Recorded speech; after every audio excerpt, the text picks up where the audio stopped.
Welcome to everyone to part 2 of Relapse and Remission. We will be answering some questions from the patients who participated in part 1 of Relapse and Remission. My name is Kathy Olewski, and I'm the host for the 2023 Vasculitis Foundation webinar series.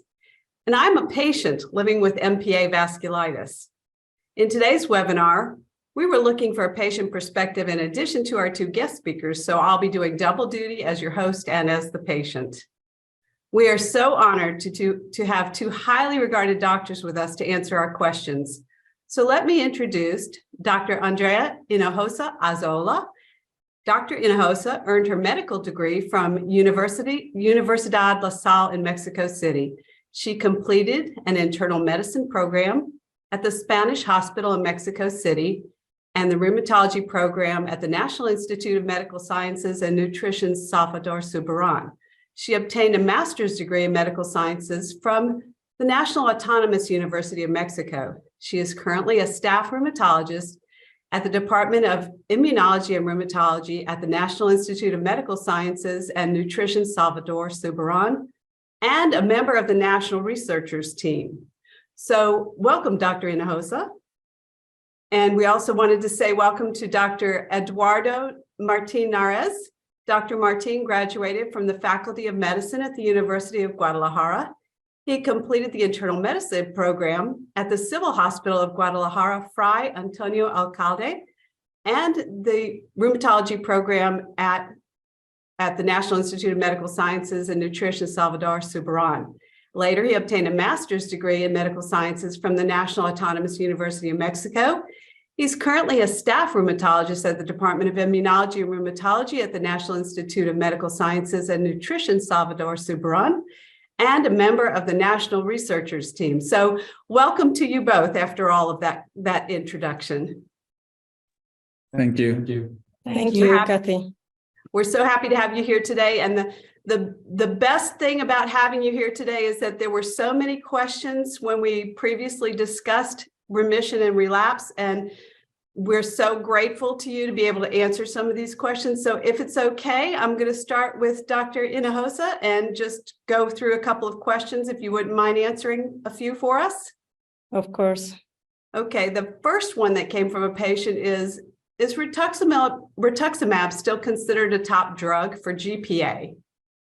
Okay, thank you, Kathy, for the kind introduction. It's my pleasure to be here today in this webinar. We will try to address some of the questions concerning remission relapse in vasculitis.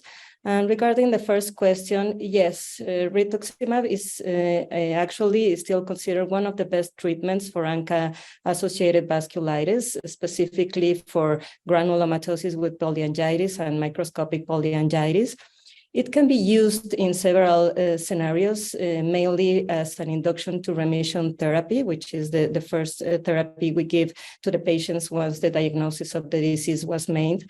Specifically when life-threatening disease is occurring, and also when a relapsing disease is occurring, especially in this setting, is very useful, this drug.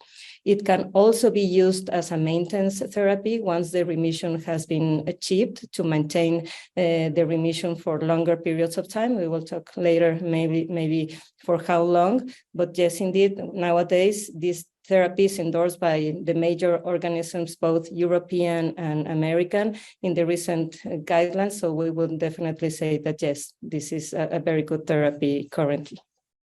Well, thank you for that. And actually, speaking about Rituximab as a maintenance drug, that's the next question. How long can a GPA patient remain on maintenance Rituximab, for instance, receiving it every 6 months? Well, this is a very important question, since the optimal duration of the remission maintenance therapy is not well established. Although clinical trials have administered remission maintenance therapy for more than 18 months, some patients may benefit from continuing maintenance therapy for longer duration. The recent recommendations from the European League Against Rheumatism suggest that therapy to maintain remission should be continued for 24 to 48 months or even longer, following induction to remission of new disease. Actually, the duration of therapy depends on too many factors, specifically patient-specific factors, such as previous relapse history, the extent of organ involvement, the disease characteristics, even the ANCA status. For instance, we know that patients who are PR3 ANCA positive are more likely to experience relapses, so that also influences the duration of the therapy. And it's very, very important to balance what the patient preferences are and the risks as well of continuing immunosuppression. Okay, thank you. That sounds like the same answers I got from my doctor, and I'm pleased to hear that you're telling everybody the same things. We know that we're saying today that the doctors can't specifically prescribe anything for anybody, but we do, the general answers are just great. What are the long-term effects of methotrexate used for maintenance? Well, methotrexate is one of the most commonly drugs that we prescribe in rheumatology, not only in vasculitis, but other autoimmune diseases such as rheumatoid arthritis. We have been using this medication for a long time and for chronic time in these patients. The long-term safety studies have shown that it's usually well tolerated and that it's safe, actually. As any other medication, the vigilance of toxicity is required, specifically in these drugs.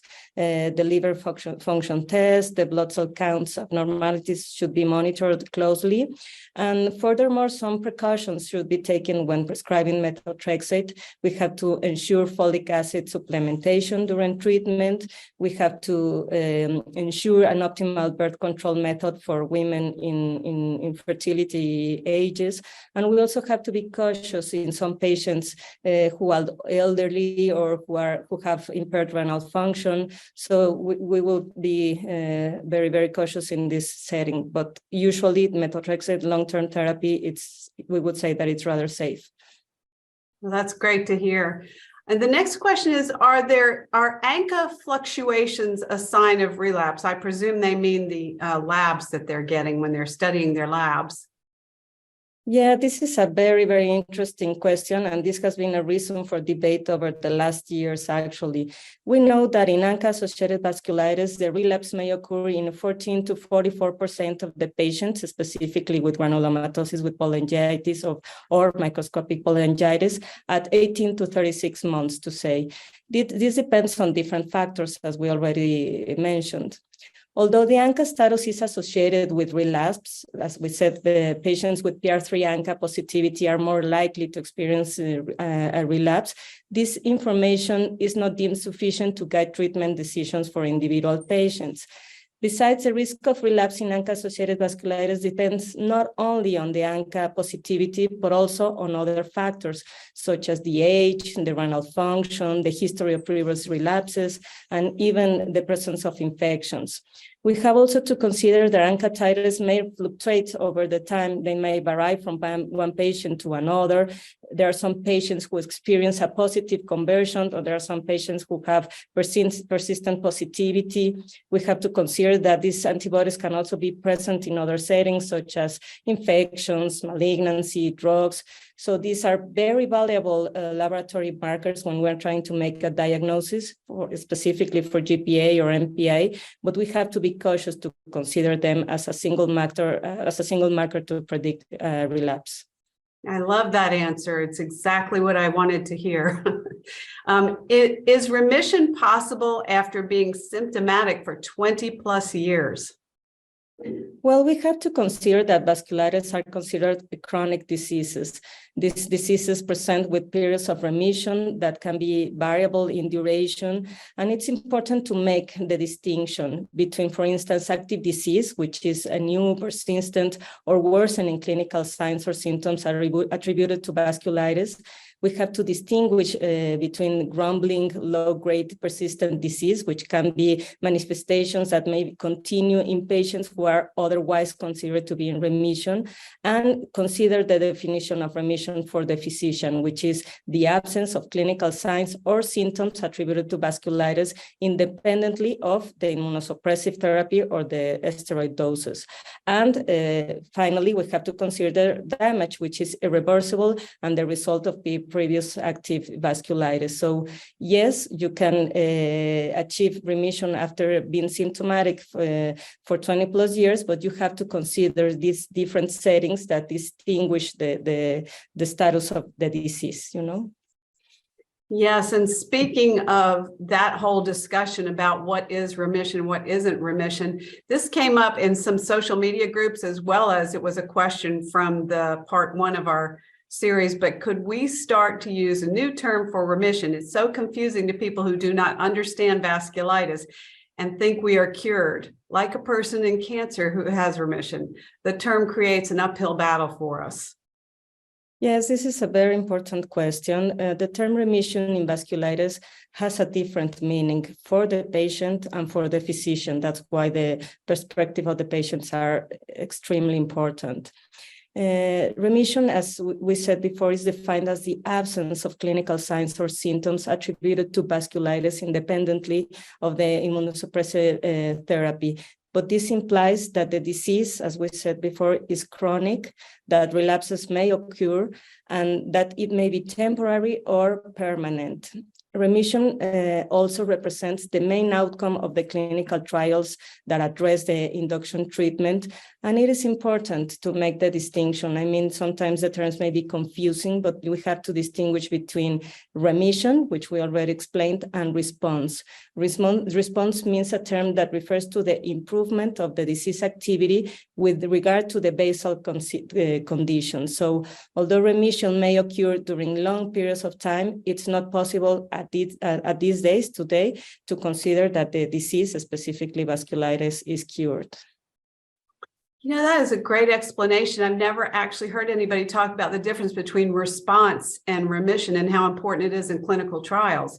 So that makes much more sense to me as a patient now. I appreciate that. Well, thank you, Dr. Hinojosa, for all of that information. If it's okay, I'm going to move on and ask a few questions of Dr. Martin. You ready, Dr. Martin? Yes, thank you, Kathy. Okay. The first question for you is from a patient who said, I've had 2 infusions of Rituximab 2 weeks apart about a month ago. How long can we expect to see an effect, and can the prednisone be tapered to 0? Okay. Well, the effect of rituximab is expected to last at least 6 months. That's why we tend to prescribe infusions every 6 months.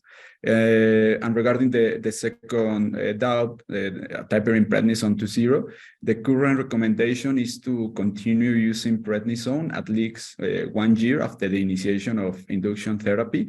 And after that, it might be gradually reduced to 0, but this decision, it depends on the doctor, on your physician, and it should be careful discussed on a case-by-case basis, taking into consideration the potential for relapses and exercising caution, because we have to monitor any signs of recurrence or relapse.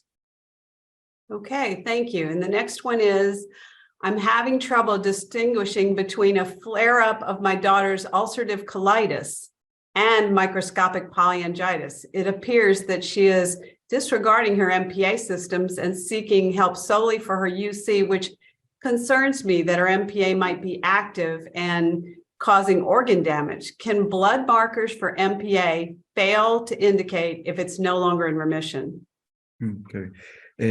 Well, the clinical presentations of active ulcerative colitis and active MPA are different, making them relatively easy to differentiate.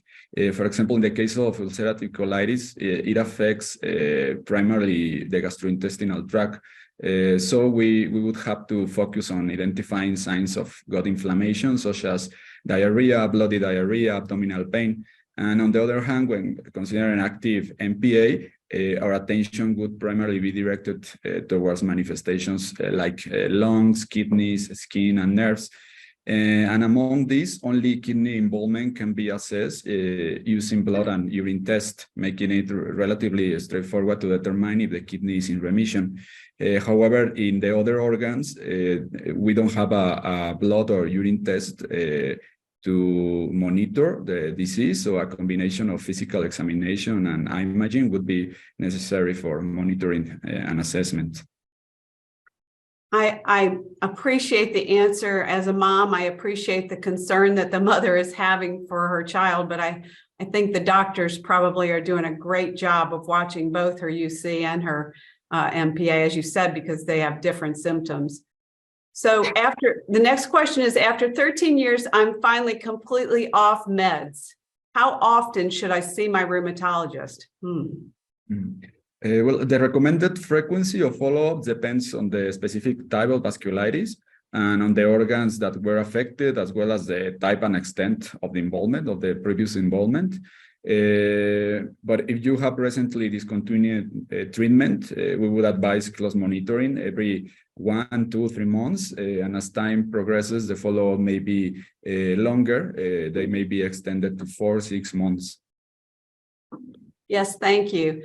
The next one is, I have a saddle nose deformity. Is it a bad idea to do plastic surgery before remission, or is that solely my rheumatologist's call? The decision regarding the timing of this reconstruction surgery has to be made between the rheumatologist and the surgeon. It's a decision that has to be made by both. The surgeon may be an ENT specialist or a plastic surgeon, and the recommendation is that it should be performed when the vasculitis is in remission and the patient's prednisone dose is the lower doses possible to minimize the risk of complications.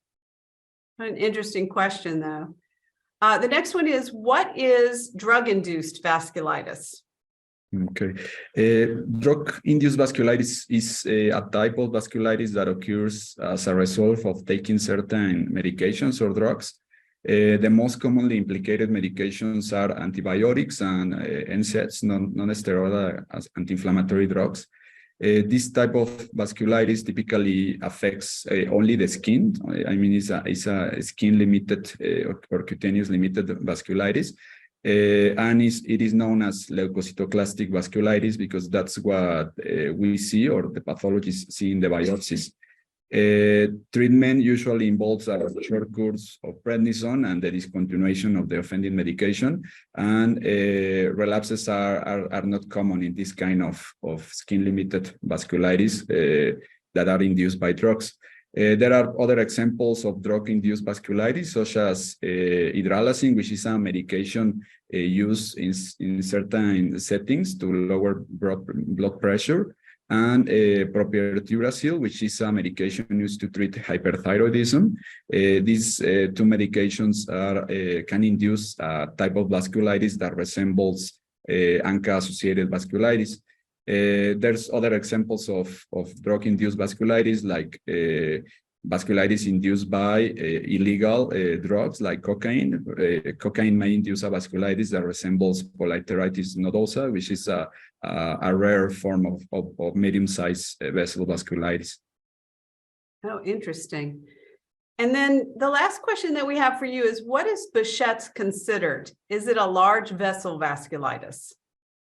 Behçet is considered in our current classifications or definitions to be a variable vessel vasculitis.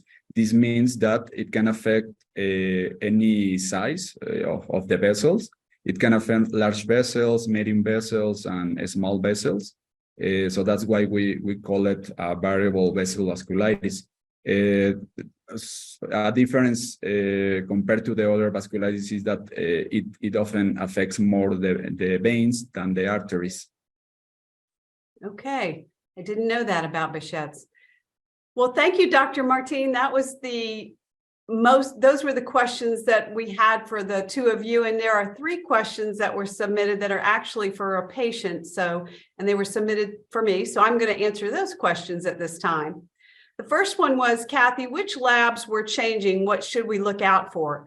Well, I'm going to be the first one to tell you that I'm 15 years into my journey with vasculitis, and I do get labs every 3 months. I did have 9 years of remission off treatment and still got labs every 3 months, but I don't follow my labs. I actually did a webinar for the Vasculitis Foundation and interviewed my doctor and another patient about labs so that we understood them more, and that's available on the Vasculitis Foundation website. However, I like to just let my doctor tell me where I stand. I like to have my doctor examine me and then the labs confirm things. The only thing I do watch when I'm seeing another doctor and they do labs for something is if my creatinine has gone up because I've had kidney failure. So that's the only thing that I pay attention to. The rest of the time, I trust my doctor that he has a lot more information than I do and that he would be better at analyzing those things. So the next question for me was, how often did your physicians monitor you while you were weaning off medications? Well, in the first 6 years, I had flares or relapses and remissions back and forth within those 6 years. And I was pretty much on medication the whole time. And then towards the end of that time period, I was able to wean off of, well, I had a few infusions of Rituximab and it started to turn around. So it was a matter of weaning off the prednisone after that. So it took some time for me to completely wean off the prednisone.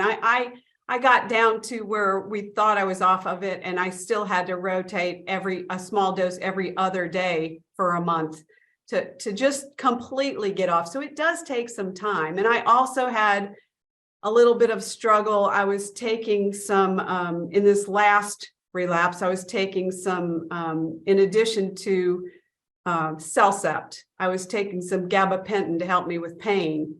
And it actually took me longer to get off the gabapentin than other things because I struggled. I needed it. So I gradually got off of that too, but that probably also took a month. So it kind of depends on what your doctor says, and you should completely confide in them how you're feeling and let them help you make those decisions. That's what they're there for. And my next question was, Kathy, what was the best support you had from family or friends, and what can we do to help? Well, that's kind of a double-edged, it's just a double-edged sword. I describe it as two circles. I have like my inner circle and my outer circle. And my inner circle are my family and friends that are closest and needed for my well-being. And my outer circle are my family and friends, business acquaintances, who they don't need to have constant updates about how I'm doing. And I even feel better not communicating with everybody, but that's just me. Everybody's different. So for me, I tell people, if you want to support somebody that's going through vasculitis, you should ask them how you can help them. You should offer certain things. I don't want to complain to somebody every day about how I feel, but I happen to know that I can tell my husband every single day how I'm feeling, and he'll ask me if I don't tell him. He will listen to me. My best friend will listen to me. My daughter will listen to me. I do like to have somebody to bounce things off of, and they can console me a little bit, but everybody else, I feel like I'm complaining. So if you want to know how you can support somebody, you should let them know if you're willing to be that person that listens to them. You can ask them if they need help getting groceries, picking up your child from school, anything. You can ask them if they need help with those things. I took people up on offers early in my journey with vasculitis, but now I feel like I kind of have it in a situation where I can handle things myself, but I still do like to talk to people. So as far as how you can support them, that would be my best advice. So I have a question for both of you. It has come up often in social media groups, and in the webinar, it also came up once that we have to work with different doctors often, depending on what type of vasculitis we have. You both have work in immunology and rheumatology. I have MPA vasculitis, and I only see my nephrology doctor, who also has a vasculitis clinic and handles my vasculitis. But I'd like to know if either of you, or both of you, if you work with other doctors with particular patients, and if that's something that you recommend that they see different doctors if they have a particular form of vasculitis. Eduardo, would you like to answer that first?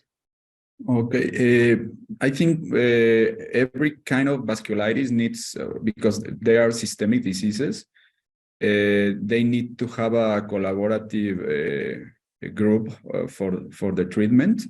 For example, that's what we do here in this hospital, and what I also do in my private practice. If I have a patient with MPA that has kidney involvement, I have to send him with a nephrologist. If there's a nervous peripheral nerve involvement, as I am not a neurologist, I will need the assessment of a neurologist to see if the patient is improving with the medication, or if the symptoms now maybe they are damaged instead of active disease. So yes, I think all kinds of vasculitis need to have a collaborative group, and it depends on the kind of vasculitis and on the types of organs that are involved. Okay, I appreciate that answer. Dr. Hinojosa, do you have anything different to say on that? Have you worked with patients who you've had to send to a cardiologist or a dermatologist or some other because of their type of vasculitis? Yes, definitely. What it's interesting and also challenging about treating vasculitis is that you need the aid and the collaboration of other specialties, such as ophthalmology, ENT, cardiology, pneumology. Definitely, it's a challenge to treat these patients due to the systemic disease. And also, it's important to say that sometimes vasculitis needs to be treated in a tertiary or specialized care center where all these specialists can be together and can be in touch and in extremely close contact in order to handle these patients and to make treatment better for them. So definitely we need the aid of all these specialists. Definitely, yes. Well, thank you. I think that answers that question. Well, we do have vasculitis centers in the United States, and it sounds like that's what you have there also. And I'm so happy that's available to patients. And so that brings us to an end today for our questions and answers with Dr. Hinojosa and Dr. Martin. And we really, really appreciate your support today. Thank you so much for helping us with these questions. Thank you for the invitation. Thank you.